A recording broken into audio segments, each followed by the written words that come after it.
Atspėk, apie kokią energiją kalbėsiu šiame įraše. Jis skirtingai reiškiasi vyro ir moters gyvenime. Skirtingos galimos užduotis iš dalies. Taigi, jei esi moteris, tau reikia vystyti moteriškas energijas. Tavyje yra per daug vyriškumo, per daug artimųjų kontrolės, per daug rimtumo ir tu gali patirti sunkumų, kurdama artimus santykius su vyrais, nes dažnai pritrauki netgi silpnesnius vyrus ir juos slopini. Tu savotiškai esi stipresnė už vyrus. Taigi, mes kalbame apie ketverto energiją.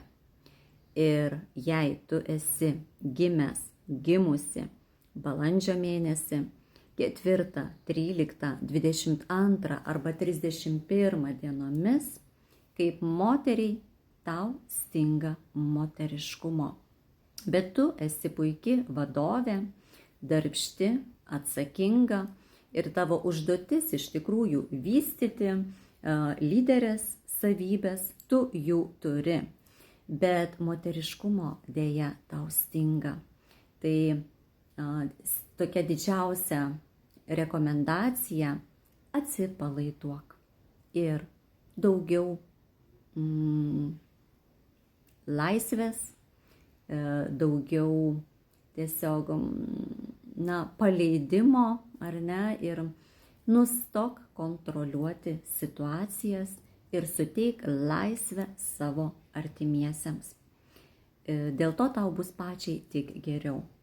Na, o jeigu esi vyras su ketverto energija, tai tavo užduotis sukurti šeimą, prisijimti atsakomybę už šeimą, už save. Tai irgi esi iš tikrųjų ypač darbštus, atsakingas, moki priimti pagristus sprendimus net sunkiausiose situacijose. Na, darboholizmas perdėtas, tai jau kaip yda tiek vyrams, tiek moterims. Minusas, jeigu ir per daug panyri į materiją, piknaudžiauji valdžia, renkiesi autoritarinį tokį valdymo būdą, esi gan despotiškas. Na, čia ir vyrams, ir moterims tinka. Ir dažnai vyrams, bet galbūt ir moterims gali pasireikšti problematiški santykiai su tėvu arba kitais vyrais. Tai pasidalink, kaip tau jaučiamos būtent ketvertuko energijos, kiek tu pažįsti savo artimus žmones, tuos, kurie gimė balandžio mėnesį, ar būtent tomis išvardintomis dienomis 4, 13, 22, 31 dienomis. Be abejonės, kiekviena data turi skirtingas dar papildomas reikšmes.